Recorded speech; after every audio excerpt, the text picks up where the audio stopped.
সাবেক পররাষ্ট্রমন্ত্রী পাগলা মোমেন তিনি বলেছেন যে এই যে ভারতে আমরা যাই চিকিৎসা করার জন্য, কেনাকাটা করার জন্য, এটাই তো আমাদের বড় অর্জন। ভালো কথা, মেনে নিলাম। এখন এই অর্জন করতে গিয়ে আমরা কিডনি হারাই ফেলি। কোন ডাক্তার নাকি বাংলাদেশে পেলে কিডনি খুলে রেখে দেয়। তো আজকে একটা খবর, সেটা হচ্ছে যে মানে আমি আমি দেখি পাই কিনা, সেটা হচ্ছে যে এই যে স্ক্রিনে দেখতে পাচ্ছেন, সীমান্ত থেকে দেশের ভিতরে 10 মাইল বিজিবি সম্পত্তি ঘোষণার পরামর্শ। এটা হচ্ছে, এরা বলেছে যে বাংলাদেশের সীমান্ত নিরাপত্তা কার্যকরীভাবে রক্ষা, আন্তঃরাষ্ট্র সীমান্ত অপরাধ শূন্যের কোঠা নামিয়ে আনা এবং জাতীয় রাজস্ব আয় ফাঁকি প্রতিরোধ করতে সীমান্ত রেখা থেকে দেশের অভ্যন্তরে 10 মাইল বিজিবি সম্পত্তি ঘোষণা করা এবং সীমান্ত রক্ষা থেকে 8 কিলোমিটার জমি সম্পূর্ণ ফাঁকা এবং সমতল রাখা সহ সংসদকে পরামর্শ দিয়েছে হাইকোর্ট। এই জায়গাতে কোনো কথা হলো? সীমান্তের সঙ্গে লাগো তো মানুষের ঘর বাড়ি আছে, ওই পাশে আছে, এই পাশে আছে। এখন শুধু ভারত না, কিন্তু বাংলাদেশের ওই সীমান্ত থেকে ভিতরে 10 মাইল খালি রাখতে হবে। এই লোকগুলিকে কই পাঠাইবেন? এই লোকগুলিকে মানে কার স্বার্থ রক্ষা করবেন আপনি? মানে আমি বুঝলাম না, এটা হঠাৎ করে এটা কি হচ্ছে? মানে অবাস্তব পরিকল্পনা, এগুলো আমার মাথায় ধরে না। না, আপনাকে অসংখ্য ধন্যবাদ। এটা আমি জানতাম না, এটা তো একটা মারাত্মক খবর। আপনি যে বললেন এই যে সীমান্ত থেকে দেশের ভিতরে 10 মাইল বিজিবি সম্পত্তি ঘোষণার পরামর্শ, আমার তো মনে হয় এটা দেখে, আপনার কথাটা দেখে মনে হচ্ছে এখানে ওই ভারতীয়রা থাকবে হয়তো, মানে নর্মালি নো ম্যানস ল্যান্ড আমরা বলি। এখন আমার দেশের, আপনি জানেন বাংলাদেশে করিডোর বলেন এবং বিভিন্ন যে আপনার ছিটমহল গুলো আছে, এইগুলো তো একদম লাগোয়া হচ্ছে গড়বাড়ি, এবং লাগোয়া হচ্ছে ভারত, লাগোয়া হচ্ছে বাংলাদেশ। এমনকি ছিটমহল গুলোতে তো মানে ভারতের উপর দিয়ে বাংলাদেশে আসতে হয়, বাংলাদেশের উপর দিয়ে ভারত আসতে হয়। এই যে আপনার এই কর্মকাণ্ড, এইটা তো একটু ইনডেপথে ঢুকতে হবে। আমি আপনাকে শুধু এইটা আপাতত মন্তব্য করতে পারি যে বাংলাদেশের হাইকোর্ট যদি এটা দিছে, যেহেতু পত্রিকায় লিখছে, আমার মনে হচ্ছে এখানে ভারতীয় ইন্ধন ছাড়া কোনো হাইকোর্ট, বাংলাদেশের হাইকোর্ট কোনো কিছু দিতে পারবে না। বাংলাদেশের প্রধান বিচারপতি, আমি শুনলাম যে শেখ হাসিনার প্রতি যে অনুগত, ভারতের প্রতি তার চেয়ে বেশি অনুগত। অনেকেই মনে করেন যে এই যে প্রধান বিচারপতি বললো যে কোটা আবার আসবে, এটা হয়তো বা ভারতের কথাই হতে পারে, এরকম হতে পারে। এবং এই সীমান্তের রায়টা, এটাও কিন্তু ওই ভারতের কথাই হতে পারে।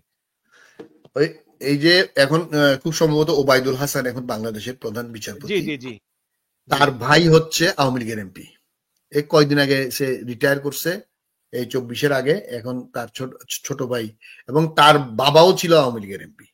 ঠিক আছে, খুব সম্ভবত ঝিনাইদহ বা নেত্রকোনার দিকে বাড়ি, ঝিনাইদহ খুব ফার্স্ট প্রবাবলি। তো এরা হচ্ছে আপনার কোনো বিচারপতি না, এরা হচ্ছে আওয়ামী পতি, বাকশালপতি বা শপথবদ্ধ রাজনীতিবিদ। ওই যে এনাতরিন বলছিল না, আমরা এরা হচ্ছে মানে বাকশাল কায়েম করার জন্য বাংলাদেশে ওরা প্রতিশ্রুতিবদ্ধ, এবং এরপরে হবে ভারত। এরা আপনার কোন বাংলাদেশের সীমান্ত, বাংলাদেশের জনগণ, বাংলাদেশের স্বার্থ, এই যে ওরা মুক্তিযুদ্ধের চেতনা বলে না, যে ওই যে হাসিনা ওই দিন বলছে, আপনার কথাটা মনে হয়েছে যে হাসিনা বলছে বঙ্গবন্ধুর মেয়ে কোনোদিন দেশ বিক্রি করতে পারে না, বঙ্গবন্ধুর মেয়ে কোনোদিন মিথ্যা কথা বলতে। আরে বঙ্গবন্ধুই তো মৃত্যু, বঙ্গবন্ধুর মেয়ে কি হয়েছে? তোমার বাবা তো সবচেয়ে বড় মৃত্যু, সবচেয়ে বড় মৃত্যু শেখ মুজিব। এখন আমাদেরকে শেখ মুজিবকে হিট করতে হবে মিশন ভাই।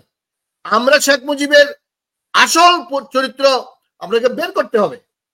শেখ মুজিব এলএফও সাইন করছে, শেখ মুজিব 1969 সালে এই যে আপনার এই আগরতলা ষড়যন্ত্র মামলা, ষড়যন্ত্র করিনি, ষড়যন্ত্র মানে স্বাধীনতা আমি করি নাই, সাইন এফিডেভিট দিছে না, দিছে।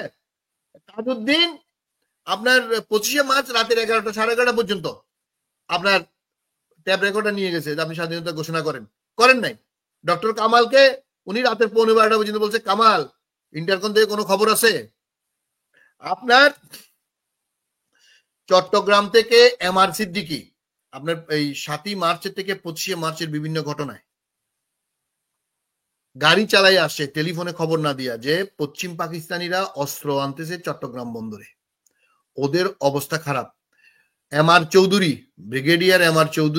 Brigadier Majumdar, colonel MR Chowdhury, major Zia তখন বলে যে জেনারেল ওসমানী, কর্নেল, তখন উনি কর্নেল রিটায়ার্ড ওসমানী সাহেবকে খবর দেওয়া হোক। আপনি জানেন 1970 সালে উনি এমপি, তখন উনি এমপি। তখন এমআর সিদ্দিকী গাড়ি চালাইয়া চট্টগ্রাম থেকে ঢাকা আসছেন, কর্নেল ওসমানী সাহেবকে ডাকা হলো ওনার বাসা থেকে 32 নম্বরে। কর্নেল ওসমানী রাজি হইলেন যে হ্যাঁ, এখন যদি আমরা অ্যাটাক করি পাকিস্তানিরা আমাদের সাথে পারবে না, মেজর জিয়া রাজি, ব্রিগেডিয়ার মজুমদার রাজি, কর্নেল এম আর চৌধুরী রাজি। আপনি জানেন কর্নেল এম আর চৌধুরীকে তখন মেরে ফেলা হয়েছে, ব্রিগেডিয়ার মজুমদারকে অ্যারেস্ট করে নিয়ে আসা হয়েছে, কোনো মতে জিয়া বাচ্চা উনি ঘোষণা করছে। জেনারেল ওসমানী সাথে সাথে বলছে যে this is the right time to start. কয় ওসমানী সাহেব, আমাকে এগুলো করেন না, আমি ফাঁসির মঞ্চে দিতে চান? আপনি আমাদের ফার্স্ট পররাষ্ট্র সচিব সৈয়দ আতাউল করিমের এসে করিমের বইটা পড়েন, triumph and tragedy, Sheikh Mujib triumph and tragedy, এই বইটা পড়েন, পরিষ্কার লেখা আছে। আমরা ইতিহাস পড়বো না। এই যে কোটা, এই যে শেখ মুজিব, এই যে বলতেছে আমি শেখ মুজিবের মাইয়া, তুমি শেখ মুজিবের মাইয়া, তো কি হয়েছে? সরোয়ার্দি কই আমার মৌলানা বাসায় নিলে আওয়ামী লীগ হইতো না। আওয়ামী লীগ না হলে বলে দেশ স্বাধীন হতো, আওয়ামী লীগ তৈরি করছে মৌলানা বাসানি। ঢাকা বিশ্ববিদ্যালয় করছে আমার সলিমুল্লাহ, নবাব স্যার সলিমুল্লাহ। ঢাকা বিশ্ববিদ্যালয় না হলে আমার অস্তিত্ব থাকে নাই, মুসলিম বেঙ্গল মুসলিমের অস্তিত্ব নাই।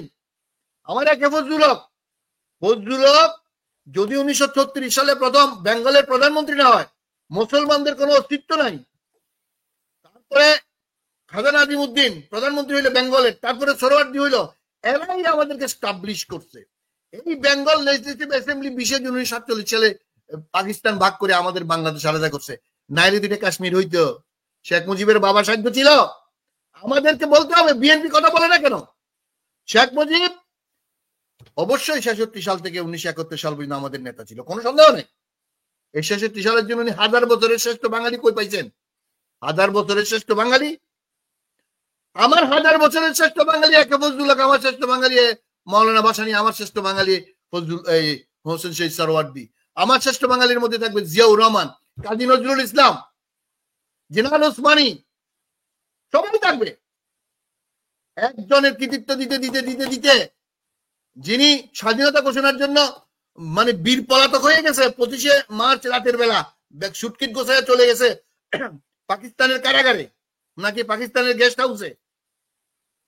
শেখ হাসিনা ছিল আপনার বাচ্চা জন্ম দিছে এয়ার কন্ডিশন রুমে ঢাকা মেডিকেল কলেজে, রাও ফরমান আলীর ভাত খাইয়া মাকে হেলিকপ্টার করে গোপালগঞ্জ থেকে ঢাকা আনছে। আপনার ধানমন্ডি 5 নম্বরে এই ফিরোজা বেগমদের বাড়িতে আপনার পরিবার ছিল। এগুলো ইতিহাস। জিয়াউর রহমানের বউ, তাজউদ্দিনের বউ, জেনারেল ওসমানীর ফ্যামিলি, বাংলাদেশের লক্ষ কোটি গরিব শিক্ষক জনতা রাস্তা রাস্তা ঘুরতেছে 71 সালের 25শে মার্চের কালো রাতের পর থেকে। আপনার ফ্যামিলি হেলিকপ্টার করে ঢাকা আসে, আপনি সুটকেট গুছাইয়া চলে গেছেন, আপনি তার মেয়ে। আপনার বাবা নেতা ছিল, কেউ তো অস্বীকার করে না 71 সাল পর্যন্ত, কিন্তু আপনার বাবা তো বাংলাদেশকে টুটি চিপে ধরছে, গণতন্ত্রকে শেষ করে দিছে, গণতন্ত্র মেরে ভত্তা বানায় ফেলাই দিছে বঙ্গোপসাগরে, সেখান থেকে জিয়াউর রহমান উদ্ধার করছে। আর এই দেশটা বানাইছে যারা, তাদেরকে আমরা ভুলে যাচ্ছি। আমরা অকৃতজ্ঞ জাতি। আমরা একে ফজলুল হককে ভুলে গেছি, আমরা নবাব সাহেব সলিমুল্লাহকে ভুলে গেছি, আমরা নবাব আব্দুল লতিফ চৌধুরীকে ভুলে গেছি, আমরা ডক্টর মোহাম্মদ শহীদুল্লাহকে ভুলে গেছি, আমরা কাজী নজরুল ইসলামকে ভুলে গেছি, যিনি 1922 সালে ব্রিটিশদের বিরুদ্ধে বলছিল যে আমি একটা স্বাধীন ভারতের সাথে একটা স্বাধীন বাংলা চাই। আমাদের জাতীয় কবি বলছেন। তো আমাদের জাতীয় কবিকে স্মরণ করব না, আমরা আমাদের ফাউন্ডিং ফাদারদের স্মরণ করবো না, শুধু এক ব্যক্তি, তুমি শেখ মুজিবের মাইয়া মানি, অশিক্ষিত মূর্খ গন্ড, গন্ড মূর্খের মেয়ে তুমি, আরেক গন্ড মূর্খ।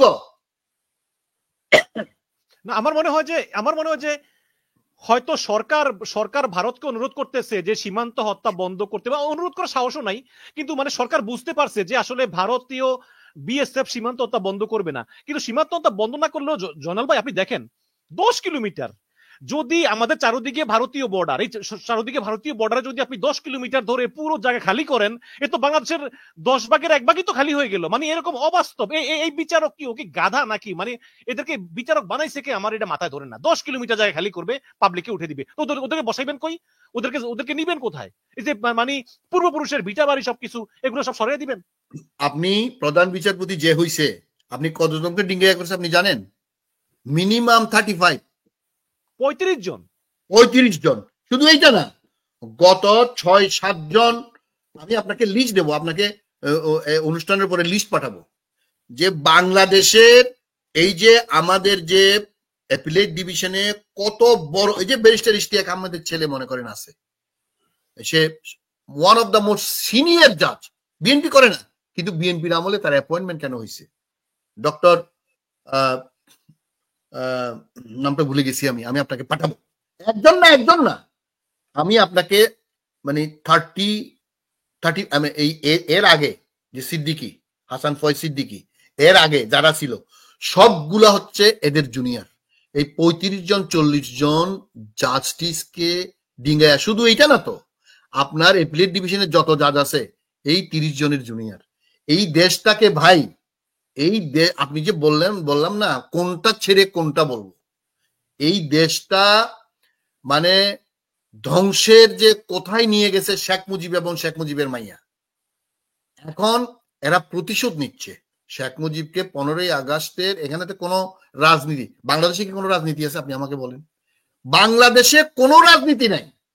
বাংলাদেশে আছে হচ্ছে এই যে ইন দ্য নেম অফ চেতনা, ইন দ্য নেম অফ মুক্তিযুদ্ধের চেতনা, ভারতীয় দালাল। এই যে আপনি দেখবেন রাজাকার বলবে, আরে ভারতীয় মুদ খাওয়া গার্গেল করা এই রাজাকার নি, এই মূর্খ গন্ড মূর্খ, সে তো 1967 সালে এইচএসসি পাস করছে, হাসিনা, যেহেতু আমাদের কাছে রেকর্ড আছে। সে 73 সালে বিএ পাস করছে। আপনি আরেকটা দেখাইছেন, এই যে আপনার ধর্ষণকারী এবং হত্যাকারী, সে আপনার যারা অ্যারেস্ট করছিল মেজর নূর, আরেকটা আছে ঘেটুপুত্র। হ্যাঁ, এইটা আরেকটা।